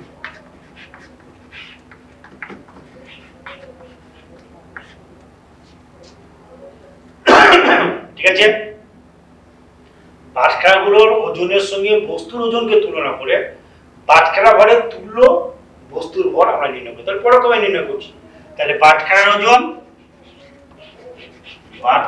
ওজন সমান সমান বস্তুর ওজন। ওজন মানে তোমরা জানো ভর গুণিত অভিকর্ষীয় ত্বরণ। তাহলে কি হচ্ছে? বাটখারার ভর ইন্টু জি, বস্তুর ভর জি। ঠিক আছে, জি আর জি দুদিকে যেমন দাঁড়িয়ে পারলে তোমরা জানো বহুজন, এখানেও জি কাজ করছে, এখানেও জি কাজ করছে, দেয়ার ক্যান্সেল ইচ আদার। তাহলে বাটখারার ভর ইকুয়াল টু বস্তুর ভর। বাটখারার ভর ইকুয়াল টু বস্তুর ভর। এইভাবে সাধারণ তুল্য যন্ত্রের সাহায্যে আমরা বস্তুর ভরকে পরিমাপ করতে পারি। হচ্ছে যে তাহলে এইটাই তোমাদের থাকলো এতদূর পর্যন্ত। আমি এর পরের পার্টে কিছু ম্যাথমেটিক্যাল প্রবলেম তোমাদের দেখাবো। হ্যাঁ, আর কিছু কিছু জিনিস যেগুলো বাদ, দু একটা জিনিস হয়তো বাদ আছে, সেগুলোকে এর পরের পার্টে আমি দেখিয়ে দেবো তোমাদের। ম্যাথমেটিক্যাল প্রবলেম চ্যাপ্টারটাকে ভালো মতো দেখবে, এর পরের পার্টে আমি ম্যাথমেটিক্যাল প্রবলেমগুলো তোমাদের দেখিয়ে দেবো। আজকের মতো আমি এখানে সমাপ্ত।